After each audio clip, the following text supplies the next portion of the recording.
So today we are going to start our new topic. कौन सा है? Motion in a vertical circle, और last final topic है। Start करते हैं motion in a vertical circle. तो बेटा आपके पास वर्टिकल सर्किल क्यों बोला गया है? पहली बात कि इस बार जो हमारे पास चीज़ है ना वो ऊपर की तरफ उठती हुई जाएंगी और एक सर्कुलर पाथ पे तो चली रहा है। तो वर्टिकल सर्किल का मतलब हमारे पास किस तरीके से कैसे जाएंगी ये हम लोग देखेंगे। ठीक है, गोला काफ़ी टाइम के बाद सही बना है और काफ़ी अच्छा गोला बना है। ठीक है, और एक ही बार में बन गया है भाई, ये तो काबिल तारीफ है। Thank you sir. अब यहाँ पर हमारे पास अगर ध्यान से देखते हैं, इस सर्कल की कोई भी रेडियस होगी बेटा आर हमारे पास यहाँ पर है। ठीक है, अब मैं कह रहा हूँ कि जब कोई पार्टिकल मोशन करता है ना सर्कुलर पाथ पे, तो होता क्या है आइए समझते हैं। देखो बेटा ये मेरा एक चार्जर है, इसको मैं सर्कुलर पाथ पे यहाँ पे घुमाता हूँ। ठीक है, चार्जर खराब भी हो सकता है अगर इधर कहीं लग गया तो इसलिए आराम से घुमाऊंगा मैं, क्योंकि मेरे को फ़ोन भी चार्ज करना है मेरा। तो बेटा हम ये कह रहे थे कि जब सर्कुलर पाथ पे कोई ऑब्जेक्ट मूव करेगा, ठीक है, अब ये ऐसे जो है सर्कुलर पाथ पे मूव करेगा, तो देखो ये सर्कुलर पाथ पे तो मूव नहीं कर रहा, लेकिन ये क्यों मूव नहीं कर रहा है? इसके पीछे की कहानी ये है कि मैं यहाँ से एक वेलोसिटी से प्रोवाइड नहीं कर पा रहा कि जिससे सर्कुलर पाथ पे मूव करे। यानी कि अगर मैं इसे देखो, ये अब तो मूव कर रहा है सर्कुलर पाथ पे, ठीक है, क्यों मूव कर पा रहा है? क्योंकि मेरी नीचे की जो मिनिमम वेलोसिटी है ये इतनी है कि इसे जो है सर्कुलर पाथ पे मूव करा सके। अगर मैं यहाँ पर एक मिनिमम वेलोसिटी प्रोवाइड ना करूं तो ये सर्कुलर पाथ ओबे नहीं करेगा। क्या ओबे करेगा? आइए देखते हैं। देखो यहाँ पर था, अब मैं इसे कुछ वेलोसिटी दे रहा हूँ, कुछ बस, तो मैंने कुछ ये दी, तो यहाँ पे क्या देख रहे हो तुम? ये ऑसिलेट कर रहा है अपनी जगह पर। यानी कि अगर आप एक मिनिमम वेलोसिटी से कम वेलोसिटी देंगे तो क्या होगा? ये ऑसिलेट करेगा, सर्कुलर पाथ तो नहीं जाएगा। अभी हम लोग कंडीशन ऑफ ऑसिलेशन भी देख लेंगे इसका मतलब। और इसके अलावा एक और चीज देख लेते हैं, मैं इतनी वेलोसिटी देता हूँ कि ये बॉडी यहाँ पहुँच जाए, यानी कि यहाँ पर ना पहुँचे, बस यहाँ पहुँच जाए। तो यहाँ पहुँचने पर क्या होगा? देखो यहाँ पहुँचने तक तो सही रही ये, और फिर उसके बाद तुम यहाँ पे देखोगे एक स्लैग सा आ रहा है, झटके से वापस आ रही है, उसी पाथ से वापस नहीं आ रही है, यानी कि उस समय पर टेंशन में कोई दिक्कत आ गई है।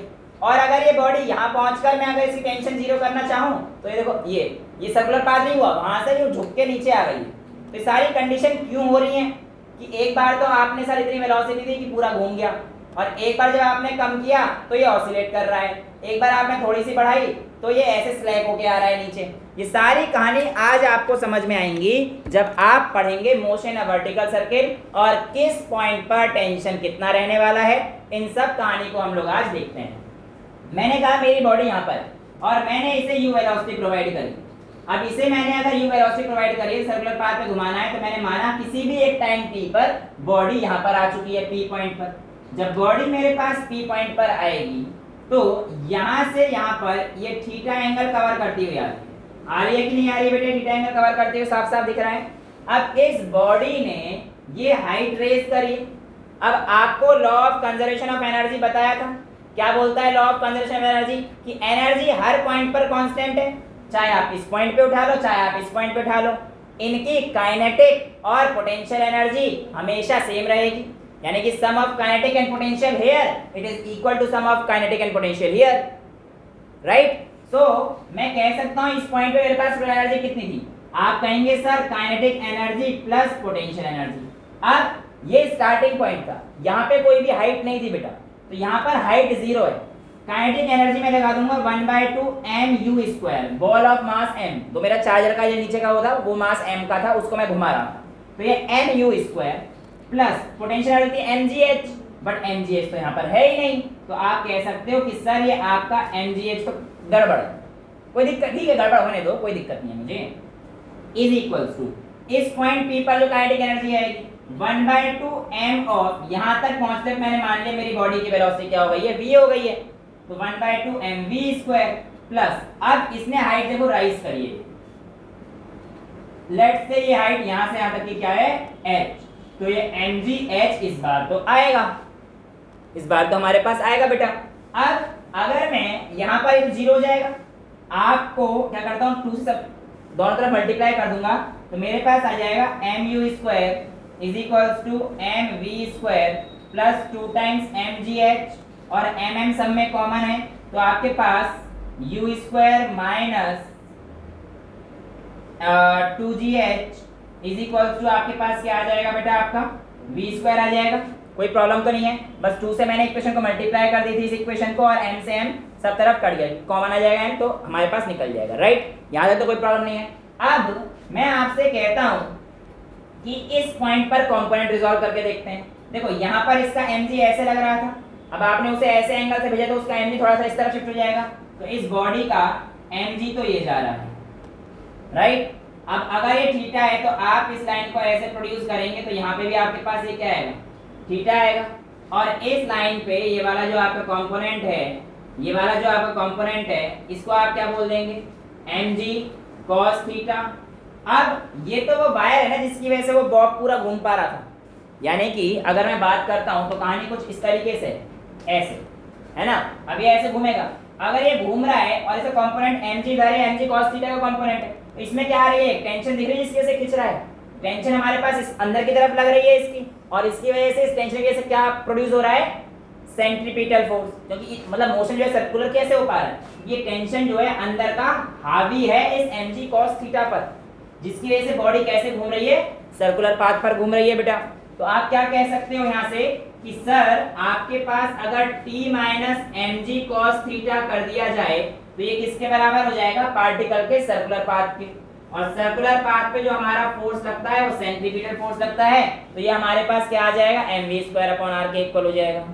अब आप कह सकते हो कि सर t बराबर हो जाएगा mg cos theta plus mv²/r के इक्वल हो जाएगा। आइए इस ट्रायंगल यानी कि ये r रेडियस है, तो OPR पॉइंट ही मान लेते हैं, इस पॉइंट को मैंने r मान लिया, इसको तो OPR में अगर मैं cos थीटा लगाता हूं तो ये वाली वैल्यू देखो बेटा, ये h है, टोटल रेडियस r है, तो ये वाली वैल्यू मेरे पास कितनी आ जाएगी, r माइनस h आ जाएगी बेटा, सिंपली। अब आप वहां पे वैल्यू पुट कर दीजिए फटाफट से, cos थीटा की वैल्यू कितनी जाएगी, बेस अपॉन i को, बेस क्या है आपके पास, r माइनस h, तो आप कह सकते हैं cos theta is equals to कितना आया, r माइनस h अपॉन में r। चलेगा, कोई डाउट, छोटा r ले लेते हैं क्योंकि हमारे पास ये मैंने वहां पे भी r ले रखा है, तो ये r r r हर जगह छोटा r कर देना, ठीक है। तो ये हमारे पास वैल्यू आ गई है cos थीटा। अच्छा, अब यहाँ पे अगर मैं पुट करता हूँ तो मेरे पास टेंशन कितनी आ जाएगी, mg cos थीटा की वैल्यू पे डाल दीजिए r माइनस h अपॉन में r प्लस m, बेटा b स्क्वायर की वैल्यू क्या आई है, u square minus 2gh, right. तो मैं b स्क्वायर की पूरी वैल्यू डाल देता हूँ, कितनी आई है, u स्क्वायर माइनस 2gh और अपॉन में r तो था ही, इन दोनों जगह से मैं m/r कॉमन ले सकता हूँ, इसके बाद यहाँ पर कर रहा हूँ बेटा, इन दोनों से मैं m/r कॉमन ले सकता हूँ, तो आपके पास वैल्यू क्या आ रही है, m/r आपने कॉमन ले लिया है दोनों से, तो gr की मल्टीप्लाई कर दिए, gr माइनस gh प्लस कितना बचेगा, u स्क्वायर माइनस 2gh, यही बचेगा बेटा आपके पास, ये किसके इक्वल हो जाएगा, टेंशन के, ये टेंशन के इक्वल हो जाएगा। तो आपके पास ये जो कहानी है gh और gh, हमारे पास टेंशन एट एनी पॉइंट कितना आ जाएगा, m/r gr माइनस gh और माइनस 2gh कितना आ जाएगा, minus 3gh plus u square के इक्वल आ जाएगा। तो इस तरीके से आप किसी भी एक जनरल पॉइंट पे टेंशन निकाल सकते हैं। तो ये आपसे पूछा जाता है कि जनरल पॉइंट पे जो आपके पास सबसे नीचे है, यहाँ पे टेंशन कितनी होगी, तो आपके पास ये आ गया। अब अगर मैं आपसे कहता हूँ कि आपके पास हाईएस्ट पॉइंट पे टेंशन कितनी होगी, यानी कि जब हाईएस्ट पॉइंट यहाँ पर होगा तो आपके पास टेंशन कितनी होगी, तो आप कह देना सर हाईएस्ट पॉइंट पे जो h है ये 2r के इक्वल हो जाएगा, तो भाई r ये और r ये, h is equal to 2r हो जाएगा। तो आप कह सकते हो कि t at highest point is equals to m/r gr minus ये कितना आ जाएगा, h जगह 2r, तो 3 × 2 6gr प्लस u स्क्वायर, तो th आपके पास आ जाएगा m/r, ये कितना आ जाएगा, माइनस का 5gr आ जाएगा बेटा, minus 5gr plus u square आ जाएगा। अब मैं आपसे कहता हूं कि आपके पास हाईएस्ट पॉइंट पर जो वेलोसिटी है वो कितनी रहनी चाहिए, या फिर टेंशन कितना रहना चाहिए, वो भी कैसे निकालेंगे, ये भी अभी हम लोग देखेंगे। यानी कि अगर हाईएस्ट पॉइंट पे अगर बॉडी को, देखो मैंने क्या बोला कि अब आपके पास मैं पाथ घुमा रहा हूँ और बॉडी यहाँ तक पहुँच चुकी है। अब दो केस हैं, इस बॉडी को अगर इधर जाना है तो नीचे से मैंने कितनी देखो यहाँ से मैंने कितनी वेलोसिटी से छोड़ा होगा कि ये बॉडी में यहाँ पहुँचकर वापस ये ना गिरे, यहाँ से हाँ ऐसे करके सर्कुलर पाथ घुमा दे, यानी कि मिनिमम वेलोसिटी जो मेरे को यहाँ से देनी पड़ेगी कि मेरा टेंशन यहाँ पर जीरो ना हो, कि अगर टेंशन यहाँ पर जीरो हो गया इस हाईएस्ट पॉइंट पे तो बॉडी स्लैग कर जाएगी, गिर जाएगी नीचे और वो किसी तरीके से इधर आ जाएगी। यानी कि इस पॉइंट पे टेंशन ना हो इसके लिए मुझे यू कितना देना पड़ेगा ये भी आपसे पूछा जाता है, यानी कि मेरे को मिनिमम जो यू फेंकना पड़ेगा वो कितना देना पड़ेगा ये भी आप लोगों से जो है पूछा जाता है। आइए देख लेते हैं। टेंशन ग्रेटर देन जीरो होना चाहिए, for T greater than zero आपके पास जो वैल्यू, देखो अगर एक जीरो हो जाती है तो हमारे पास ये सारा टर्म जीरो हो जाएगा। मैं रख देता हूँ zero is equals to minus का 5gr प्लस यू स्क्वायर।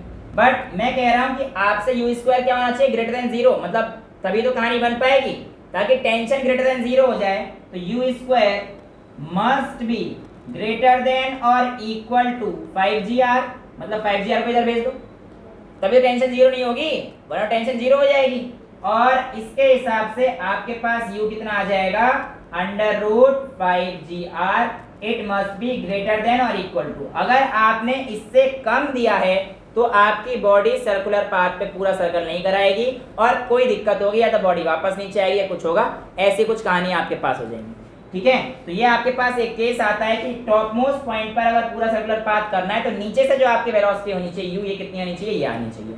ये आपके पास आ गया टी एट हाईएस्ट पॉइंट। अब हम लोग बात करते हैं टेंशन एट लोएस्ट पॉइंट कितना रहता है। लोएस्ट पॉइंट पे एच कितना हो जाएगा आपके पास, जीरो। एच तो जीरो हो जाएगा तो ये कहानी आपके पास कितनी आ जाएगी, अंडर रूट जी आर आ जाएगी। समझो ना कहानी को भाई, ये तो जीरो हो गया आपके पास, at lowest point T highest आया आपके पास, राइट। और टी एट लोएस्ट आपके पास कितना आ जाएगा, ये वाइट टर्म तो जीरो हो जाएगी, एच जीरो हो जाएगा तो आपके पास टी एल आ जाएगा m by R bracket G R minus U square, sorry plus you square, right. यही तो वैल्यू आएगी हमारे पास। अब आपसे पूछ जाता है टेंशन एट लोएस्ट या टेंशन एट हाईएस्ट पॉइंट कितना रहेगा। अभी इसकी वेलोसिटी भी मैं निकालूंगा, हाईएस्ट पॉइंट पे जो यहाँ पे हमने यू निकाल लिया है। अब हाईएस्ट पॉइंट पे कितनी वेलोसिटी मिनिमम आनी चाहिए कि वो घूमे, ये भी अभी हम लोग निकालेंगे बट कुछ क्षण के बाद। पहले भी आपको पूछा जाता है कि आप बताइए टेंशन जो लोएस्ट पॉइंट पे है और हाईएस्ट पॉइंट पे है इसका डिफरेंस कितना आता है। तो आप क्या करेंगे कि highest T H minus T L कर दीजिए, तो टी एच की value m by R 5gr और ये आप सॉल्व कर दीजिए।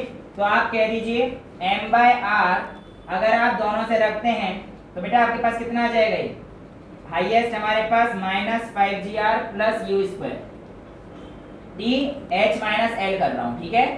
तो हमारे पास ये कितना आ जाएगा, दिस माइनस एल का कितना आया था m बाय आर अपॉन में जी आर प्लस यू स्क्वायर, ये आ जाएगा, राइट।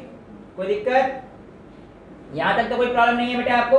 अब यहां पर अगर मैं करता हूं तो मेरे पास वैल्यू कितनी आ जाएगी, T H minus T L is equals to M by R common ले लीजिए minus 5gr plus you square minus G R minus U square. इससे ये कट चुका है तो T H minus T L is equals to M by R minus 5gr minus G R minus 6gr, एक R से R cut जाएगा तो T H minus T L बराबर माइनस का 6mg, और उल्टा अगर कर दोगे T L minus T H is equals two plus का 6mg आ जाएगा, क्योंकि हमारे पास कहानी उल्टी हो जाएगी। तो ये वैल्यू आप लोगों से पूछी जाती है कि भैया कैसे आती है, कितनी आती है, तो इसको भी आपको जो है ध्यान देना पड़ेगा। सो बेटा अब हमें पता करना है कि हमारे पास हाईएस्ट पॉइंट पे वेलोसिटी क्या होगी कि वो घूमे, वापस ना आ जाए और घूमे। हाईएस्ट पॉइंट पे वेलोसिटी, देखो लोएस्ट पॉइंट पे हमने कितने निकाली है, अंडर रूट 5gr अभी भी हमने निकाली है, यानी कि हमारे पास u एट लोएस्ट पॉइंट कितनी आनी चाहिए मिनिमम, रूट ऑफ 5gr आई थी बेटा। ये हमारे पास किसकी वैल्यू आई थी, ये आई थी बेटा हमारे पास। तो मैं आपसे कहता हूँ इस इक्वेशन को अगर यूज कर देता हूँ तो v square is equals to u square minus 2gh, और हाईएस्ट पॉइंट पे बोल रहा हूं मैं तो h की वैल्यू कितनी हो जाएगी 2r, ठीक है। अब ये जो हमारे पास वैल्यू आई है किसकी आएगी बेटा 5gr, भाई हमारे पास रूट 5gr की वैल्यू तो आई है, तो आप लिख सकते हो इधर कि सर ये जो 5gr है, क्योंकि u इज इक्वल टू कि मैंने निकाली लोएस्ट पॉइंट जब फेंकी है तो हमारे पास नीचे लोएस्ट पॉइंट से कितनी आई है 5gr आई है, ठीक है। तो मैं लिख सकता हूं इसे v is equals to, root में डाल रहा हूं सब कुछ, under U square is equal to 5gr में निकाल चुका हूं, under root 5gr minus 2 into 2 कितना आ गया 4gr, तो आपके पास वेलोसिटी एट हाईएस्ट पॉइंट वैसे तो इक्वल टू दिखाया है, मस्ट बी ग्रेटर देन इससे होना चाहिए। अगर इससे ज्यादा होगा तो फिर आपके पास आगे आगे वो सर्कुलर पाथ पूरा करेगा, यानी कि यहाँ पे 5gr होना चाहिए और यहाँ पे कितना होना चाहिए, gr होना चाहिए। तब आपका जो पूरा पाथ है वो कैसा लूप बनेगा, सर्कुलर लूप बनेगा। अगर ऐसा नहीं रहा तो बॉडी का इन बिटवीन केस हो जाएगा, और उस केस को अभी हम लोग जो है देख लेते हैं। सो बेटा अब हम लोग देखते हैं कि कहानी इन बिटवीन या फिर बॉडी कैसे ऑसिलेट करती है और कहाँ पर ऑसिलेट करती है और कितनी स्पीड से ऑसिलेट करेगी या फिर कब अपने सर्कुलर पाथ को छोड़ेगी, ये सारी कहानी के लिए हम लोग देखते हैं। जो हमारे पास इक्वेशन आई है बेटा वो हमारे पास क्या आई है, v² is equals to u² minus 2gh चाहिए। इसको बेटा इक्वेशन ऑफ मोशन से कंफ्यूज मत करना, ये वो नहीं है, ये वो है जो अभी हमने निकाली है इस सर्कुलर पाथ के लिए, राइट। अब मैं कहता हूँ कि लेट्स से एक ऐसा पॉइंट आ गया है कि आपके पास जब आप किसी घुमा रहे थे उसको, एक पॉइंट पे आपकी v0 हो गई है, लेट्स से वो हाइट h1 है। लेट एट हाइट h1 आपके पास v कितना है, 0 है, ठीक है। और जब आप उसे थोड़ा सा मतलब उसके अंदर टेंशन थी, उस टेंशन की वजह से थोड़ा सा और ऊपर गया, लेकिन वो टेंशन वहां पर जाके 0 हो गई है। थोड़ा सा हाइट जब ऊपर गया एंड एट हाइट h2 मैंने कह दिया लेट्स से आपका टेंशन 0 है। नहीं, वेलोसिटी 0 का मतलब ये नहीं है कि जिस पॉइंट पे 0 हो गई वेलोसिटी वहां पे टेंशन तो लगी रही है, और वो जो टेंशन खिंची हुई थी उसकी वजह से थोड़ा सा ऊपर बढ़ गई, वो मान के चल लिया हमने। टेंशन की वजह से कुछ तो ऊपर जाएगी ना भाई, जो मेरे को कोई धक्का देगा तो मैं जैसे स्टेशन पे हूँ थोड़ा सा आगे तो जाऊंगा ही ना। वही वाली कहानी है कि अगर यहाँ पे ऐसे मूव कर रहा था एक साथ छोड़ोगे तो ऐसा नहीं कि तुरंत नीचे आ जाती है वो, उसके अपने वही law of first law, a body at motion remains to continue motion, ठीक है। तो कहानी यहाँ पे हमारे पास आ गई है। तो अब आप इस इक्वेशन में मान के चलते हैं कि आपके पास v0 हो गया है, तो 0 इज इक्वल्स टू आपके पास आ जाएगा u² माइनस 2gh1। ये 0 का हुआ है, h1 हाइट पे हुआ है, तो आप कह सकते हैं h1 is equals to u²/2g कह सकते हैं, राइट, चलेगा। अब मैंने आपसे कहा कि आपके पास जो टेंशन है वो h2 हाइट पे 0 ही है। टेंशन की इक्वेशन क्या बनी थी, किसी को याद हो तो, T is equals to m/r bracket gr plus u² minus 3gh, और h को क्या लिखूंगा मैं, h2, और h2 पे टेंशन क्या हो गया हमारे पास, 0 हो गया था। यही तो कहानी थी बेटा हमारे पास। अब यहाँ पर ये कहानी तो 0 हो जाएगी, देखो r/m तो पूरी 0 हो गया है। तो अब मेरे पास h2 की कहानी कैसे बनेगी, देखो h2 is equals to gr plus u²/3g, right. अब अगर मेरे पास बॉडी को ऑसिलेट करना है, अगर बॉडी को ऑसिलेट करना है तो बेटा वेलोसिटी 0 पहले होनी चाहिए टेंशन से, क्योंकि अगर टेंशन पहले 0 हो जाएगा तो बेटा हमारे पास ऑसिलेट नहीं करेगा इन बिटवीन में। अगर टेंशन पहले 0 हो जाएगा तो वो तो स्लैग पहले ही हो जाएगा, तो यानी कि पहले क्या 0 होना चाहिए, वेलोसिटी हमारे पास 0 होनी चाहिए। और अगर वेलोसिटी 0 होनी चाहिए तो हमारे पास इन दोनों हाइट पे से ये पक्का है कि हमारे पास h1 से बड़ा क्या होना चाहिए, h2 होना चाहिए। तब भाई जब हमारे पास टेंशन के ऊपर हाइट पे राइज करेगी तभी तो हमारे पास टेंशन ऊपर जाएगी, तो तभी तो मैं मान के चल रहा हूँ कि बॉडी ऑसिलेट कर पाएगी।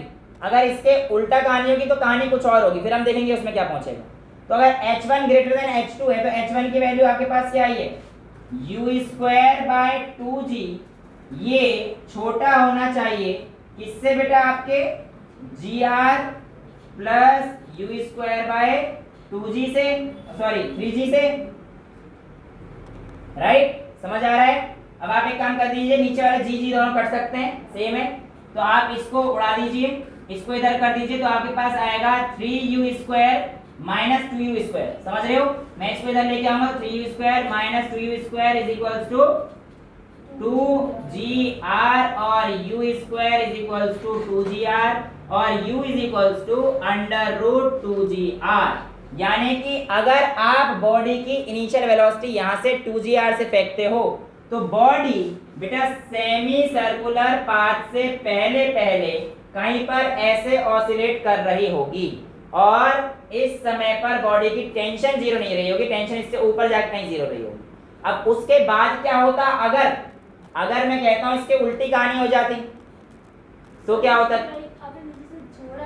हाँ उसे मैंने इतनी वेलोसिटी से छोड़ा इस बार, तो इस बार वो पूरा पाथ नहीं, देखो हमें यहाँ से मिनिमम 5GR चाहिए था ना, अब 5GR तो पहुंचा नहीं। अगर आपने 2GR दिया है तो कहानी क्या हो जाएगी, इस बार बॉडी ऑसिलेट कर रही होगी इन बिटवीन, ये मैं पॉइंट देता हूँ एल एम, अगर पॉइंट देता हूँ बिटवीन एल एंड एम, कहीं पे बॉडी क्या कर रही होगी, इस बार ऑसिलेट कर रही होगी, झूल रही होगी।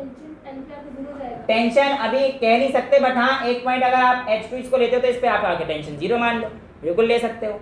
अब अगर आप कहते हो कि बॉडी स्लैग कर जाए, सर्किल को छोड़ दे, लीव कर दे, तो कहानी तो यही था ना, जब यहाँ पे स्लैग कर रही थी, देखो इस पॉइंट पे यहाँ पे आते कभी भी, अगर मैं यहाँ से ध्यान से सुनना, इसको ऐसे घुमा रहा हूँ तो बॉडी सर्किल को कभी छोड़ेगी ही नहीं, लेकिन जैसे ही आप इस पॉइंट से ऊपर आकर एक पॉइंट पे यहाँ पे करोगे तो बॉडी सर्कल को छोड़ देती है, यहाँ पे सिलेक्ट कर जाती है, यहाँ से भी सिलेक्ट कर रही है, सर्कुलर पाथ पे नहीं आई वापस, लेकिन जब यहाँ से आ रही तो सर्कुलर पाथ पे ही है वो बेसिकली। तो इस पॉइंट पे तो हमारे पास टेंशन अपनी सर्कुलर पाथ को नहीं छोड़ सकती। अब जो टेंशन है वो हमारे पास जो है नीचे रहनी चाहिए और वेलोसिटी ज़्यादा होनी चाहिए, कहानी इसकी जस्ट उल्टी हो जानी चाहिए, यानी कि for a body to leave the circle, ये क्या था, for a body to oscillate, और अब आता है for a body to leave the circle, for body to leave the circle, यानी कि उसे अपना सर्कुलर पाथ छोड़ना है, तो उसकी टेंशन पहले 0 होनी चाहिए, वेलोसिटी से पहले क्या 0 होनी चाहिए, टेंशन 0, यानी कि इस बार H2 वाला जो केस है ये इस बार हमारे पास छोटा पड़ जाएगा, तो हमारे पास उसके केस में क्या आ जाएगा, ऐसे कुछ कहानी आ जाएगी। समझ में आ रहा है? तो ये बस आपको ये उल्टा केस हो जाएगा इसी केस में, ठीक है। तो बस H2 ग्रेटर देन H1 कर देना, इसका एरो इस तरफ कर देना और बाकी आप सॉल्व कर देना, जी से जी कट जाएगा, 3u², कहानी वही रहेगी, बस इस बार जो हमारे पास वैल्यू माइनस के फिर चेक करके जो वैल्यू आपके पास आएंगी, अगर मेरे पास जो वैल्यू आ रखी है u is greater than √2gr आ जाएगा, इस बार आप समझ गए क्यों, तो इसका आ जाएगा कि u must be greater then 2gr, इससे ज्यादा होता है। देखो यहाँ पे हमारे पास इधर साइन आया था ना, इक्वल टू लगा दिया, जब इधर आएगा तो u जो है हमारे पास स्मॉलर देन आएगा ना, ये ऐसे आएगा, तो u is smaller than 2gr आएगा, लेकिन जब आपके पास लीव करना है सर्कल तो 2gr से ऊपर फेंकना पड़ेगा आपको u से, लेकिन 2gr से ऊपर होगा, ध्यान सुनिए अब, 2gr से ऊपर होगा और 5gr से नीचे होगा तो क्या होगा पता है कहानी, बॉडी यहाँ से लेकर यहाँ तक कहीं राइज करेगी और उसके बाद सिलेक्ट कर जाएगी, यानी कि सर्कल को छोड़ देगी। 5gr अगर पहुंच गया तो यहाँ पे पहुंच के फिर तो पूरा लूप कंप्लीट कर देगी, है ना, तो पूरा लूप कंप्लीट कर देगी। अगर सिर्फ 2gr से कम होगा तो बॉडी यहाँ पे चल के कहीं ना कहीं ऑसिलेट करेगी, और 2gr से ज्यादा और 5gr से कम तो बॉडी यहाँ पर पहुंचेगी और सिलेक्ट कर जाएगी, यानी कि in between L and N body पहुंचेगी अगर 2gr से ज्यादा है और किसी एक पॉइंट पे आके सिलेक्ट कर जाएगी, और यहाँ पे मतलब हम कहते हैं कि उसने अपना सर्कुलर पाथ छोड़ दिया है। तो ये आपके पास कहानी रहती है कुछ कि सर्कुलर मोशन के अराउंड में पार्टिकल कैसे मूव करता है, तो ये आपसे पूछा जाता है, और इस तरीके से आपके पास ये टॉपिक खत्म हो जाता है। इतना नोट कीजिए, फिर हम लोग आगे की तरफ देखते हैं। बेटा एक क्वेश्चन है जो पूछा भी जाता है और कराया भी जाता है कि आपके पास एक बॉडी है यहाँ पर जो कि एक हाइट h पे है, जो कि एक हाइट h पर है, और इसे मैंने इंक्लाइंड प्लेन से गिरा दिया, इस बॉडी को मैंने इंक्लाइंड प्लेन से गिरा दिया। अब आपसे पूछा जाएगा कि अगर इसको किसी एक ऐसा गिरने के बाद एक सर्कुलर लूप बनाना है, इसको यहाँ से करके क्या बनाना है, एक सर्कुलर लूप बनाना है, ठीक है, हार रोलर कोस्टर कुछ भी कहे, इसे यहाँ से गिर के और सर्कुलर लूप बनाना है जिसका रेडियस आपके पास कितना दे रखा है 10 सेंटीमीटर मान। तो आपसे पूछा जाएगा कि बताओ इसकी वैल्यू कितनी हो, ये हाइट कितनी होनी चाहिए कि वो 10 सेंटीमीटर का रेडियस बना के पूरा लूप जो है कंप्लीट करो। समझे कहानी को कि भाई कितनी हाइट यहाँ पे हो कि ये पार्टिकल जब यहाँ पे जाए तो 10 सेंटीमीटर का पूरा लूप बना दे। आपका समय शुरू होता है अब। ओके बेटा, जिन्होंने कर लिया वेरी गुड, जिन्होंने नहीं किया यहाँ पर देख लीजिए, यहाँ से बॉडी हमने यहाँ पे गिराई है तो इनिशियल तो रेस्ट पर है, तो आपको दिख ही रहा है, तो जब ये यहाँ से आता है v² - v² 2gh होता है। अब इक्वेशन ऑफ मोशन लगा देना, v² - v² 2gh होता है बेटा। हाइट नीचे जा रही तो h माइनस का, वैसे भी g माइनस का, तो अब हमारे पास basically u is equal to हमारे पास क्या आ जाएगा 2gh आ जाएगा, basically v² is equal to 2gh आ जाएगा, सर u 0 है ना, तो v² इज इक्वल टू बेटा gv माइनस का और h माइनस के नीचे जा रहा है तो एक प्लस 2gh बन जाएगा, समझ गए तुम लोग। तो v इज इक्वल टू आपके पास √2gh आएगा इस पॉइंट पर जब पहुंचता है, ये बात आपको पता है। और मैंने क्या बोला था, कंप्लीट लूप बनाने के लिए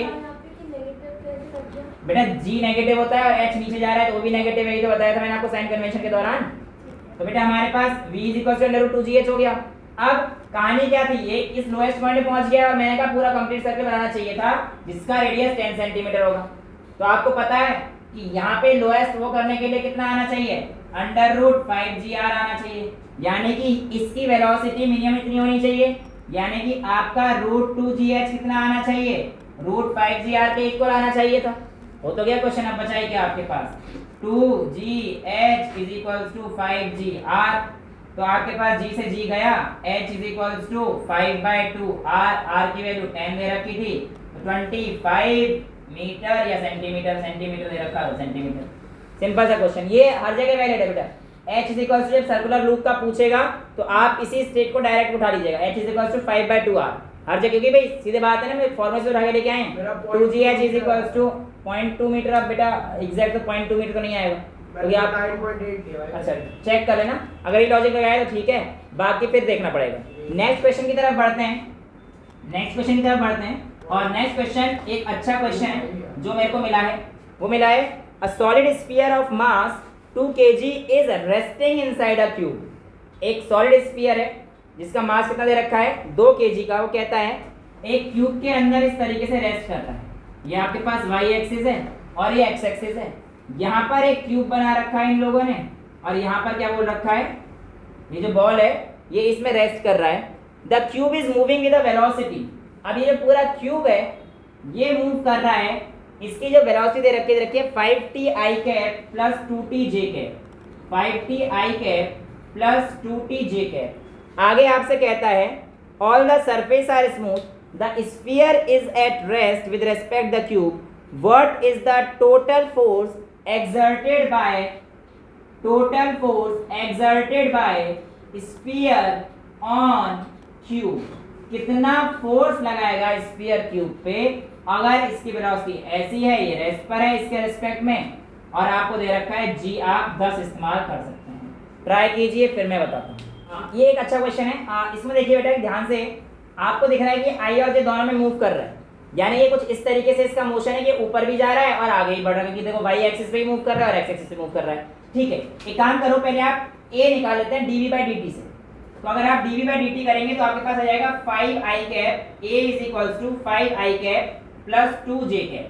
कहानी कुछ ऐसी है कि अगर मैं इस बॉडी का इधर देखूंगा तो इधर एक्सेलरेशन ax जा रहा होगा और इधर इसका एक्सेलरेशन ay जा रहा होगा, यानी कि बॉडी इस बार हमारे पास ऊपर भी जा रही होगी, राइट। अब आपसे पूछा गया था कि ये फोर्स कितना लगाएगा, ये फोर्स कितना लगाएगा, यही तो कहानी आपसे पूछी गई थी। ये इसमें मैं आपसे कह सकता हूँ कि ये जो कहानी रही होगी मेरे पास ax की रही होगी, और ये जो कहानी रही होगी ये मेरे पास ay की रही होगी।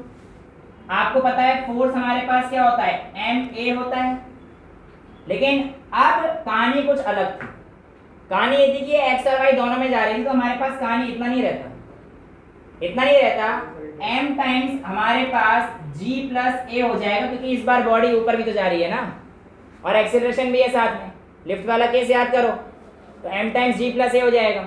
अब भी आपका आंसर मुश्किल आएगा।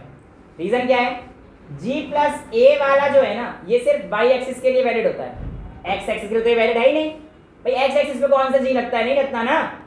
तो यानी कि ये वाला जो कंपोनेंट आया होगा ये मेरे पास इसका आया होगा, fy का आया होगा, और fx सिंपल बेचारा max के इक्वल आया होगा।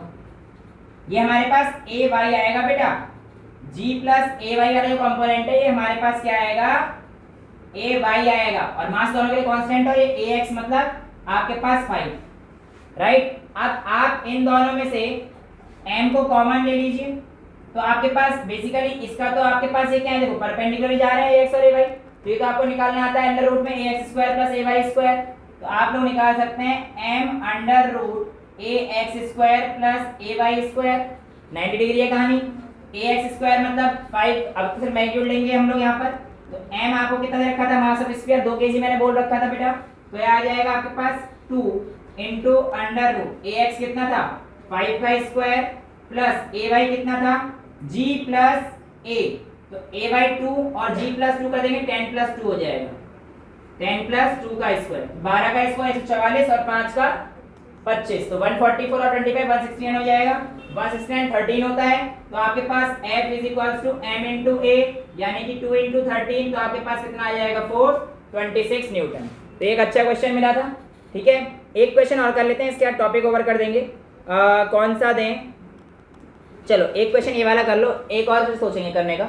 एक आपसे कहता है two fixed frictionless inclined plane makes an angle 30 degree and 60 degree with vertical. ये कहता है दो इंक्लाइंड प्लेन है, एक आपके पास ये है 30 डिग्री बना रहा है, और दूसरा आपके पास ये है जो कि 60 डिग्री बना रहा है वर्टिकल के साथ। इसका कितना दे दिया मेरे को 30 डिग्री, और इसका कितना दे दिया मेरे को इसने 60 डिग्री।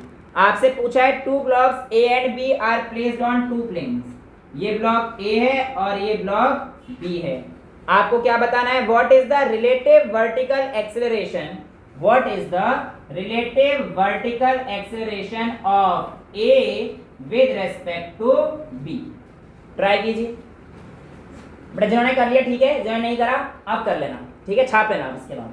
हाँ यहाँ पर देखो, अब बॉडी 30 डिग्री पे रखा है, तो हमारे को बता दिया गया था कि एक्सेलरेट हो रहा है, तो नीचे तो आ ही रही है हमारे पास, कहीं तो ऐसे है। अगर नॉर्मल केस में यहाँ पे से कंपोनेंट रिजॉल्व करता हूँ, ये नीचे जा रहा है, तो आपके पास क्या आएगा बेटा? सोचो। हाँ बिल्कुल, ये थीटा है, तो ये इधर ऐसे आया करता था, ये इधर ऐसे जा रहा था, राइट। अब ये वाली जो वैल्यू होती थी हमारे पास, ये किसकी आती थी? mg sin theta is equal to ma आ जाएगा ना। इस बार समझ पा रहे हो भाई? यहाँ पे हमारे पास कंपोनेंट रिजॉल्व करने का ये सारी केस में तो मैं बता चुका हूँ, तो आपके पास इस बॉडी के लिए मैं निकाल देता हूँ। तो आप कह दोगे सर इसका mg sin थीटा ma के इक्वल आएगा, क्योंकि बॉडी नीचे की तरफ एक्सेलरेट हो रहा है। कंपोनेंट रिजॉल्व करने तब आपको आते हैं, तो mg sin theta is equal to ma के इक्वल आ चुका है। यानी कि आप कह सकते हो आपका जो a आया है वो किसके इक्वल आया है? g sin थीटा के इक्वल आया है। अब ये बॉडी a के साथ यहाँ पर ऐसे आ रही थी, एक्सेलरेशन तो कांस्टेंट था इसका। अब अगर यहाँ पे i है, तो यहाँ पर देखो एक्सेलरेशन को रिजॉल्व करो जरा। यहाँ पर क्या होगा? जब आप a को रिजॉल्व करोगे तो कुछ इस तरीके से कहानी होगी। ये 30 तो हमारे पास, ये भी हमारे पास 30 आएगा। वर्टिकल कंपोनेंट पूछा था कहानी, अलॉन्ग वर्टिकल बोला था हमारे पास, तो वर्टिकल कंपोनेंट ये वाला आएगा, और ये वाला हमारे पास देखो, ये वाला तो आ जाएगा a cos 30, और ये वाला मेरे पास क्या आएगा बेटा? a sin 30। वर्टिकल का मेरे पास ये आएगा a sin 30, और a की वैल्यू क्या थी? g sin theta. तो आप लिख सकते हो g sin theta into sine theta, तो ये कितना आ गया? g times sine square theta. ये वैल्यू आ गई a के लिए।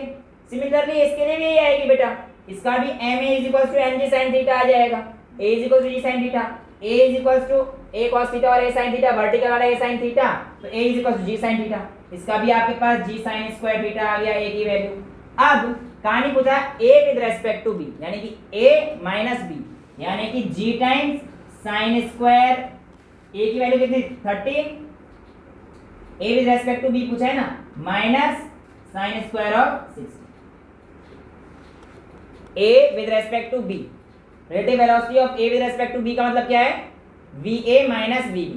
तो ये आप यही करेंगे, तो आपके पास यहाँ पर सॉल्व कर लेना और आपके पास आपकी वैल्यू आ जाएगी, ठीक है। तो 4.9, ये 9.8 आता है, ये 1/4 हो जाएगा, और ये 3/4। 1 माइनस 3 करोगे कितना आएगा? 2/4 आ गया, 1/2 कट जाएगा, तो 1/2 9.8 से 4.9 आ जाएगा नीचे की तरफ, ठीक है। नीचे आ रहा है इसलिए आपके पास जो है माइनस आ रही है। तो ये आपके पास एक क्वेश्चन पूछा गया था। इस चैप्टर के लिए इतना ही रखते हैं। एक क्वेश्चन जो मेरे को अच्छा क्वेश्चन मिला है वो आप लोगों के लिए होमवर्क में है, करके देख लेना, ना हो तो अगली क्लास में पूछ लेना। क्वेश्चन है, two particles of mass m each are tied at the ends of a light string 2a। ये बोला है दो पार्टिकल है, एक पार्टिकल ये है और एक पार्टिकल ये है, इन दोनों का मास m है और ये एक दूसरे से इतनी दूर रखे गए हैं कि ये 2a की दूरी पर है। आगे कहते हैं the whole system is kept on a frictionless horizontal surface with a string held tight so that each mass is at distance a from centre p। ये कहना चाहता है कि आपके पास यहाँ से एक स्ट्रिंग से इस तरीके से हेल्ड किया गया है p पॉइंट से, कि इस p पॉइंट से ये दोनों मास a डिस्टेंस की दूरी पर है। Now the mid point of the string, अब मैं क्या कर रहा हूं, इस mid point of the string is pulled vertically upwards. Now the mid point of the string is pulled vertically upwards with a small but constant force F, जिसको मैंने ऊपर उठाया, इसकी वजह से क्या हुआ, as a result the particle moves towards each other on the surface, जिसकी वजह से जिस पार्टिकल पे वो रखे हुए थे उस पे पास पास आने लगे। ठीक है, आगे कहता है the magnitude of acceleration when the distance between them becomes 2x, यानी कि ये पास पास आ रहे होंगे, एक्सिस्टेंस तो बोला है कि जब पास पास आ रहे थे, एक्सेलरेशन बताइए जब उनके बीच का जो सेपरेशन है वो कितना हो जाए हमारे पास, 2x हो जाए। ठीक है, मतलब अब x इधर से आएगा, x इधर से आएगा, आप कोई भी डिस्टेंस मान सकते हो, तो उस समय पर एक्सेलरेशन कितना होगा, ये आएगा।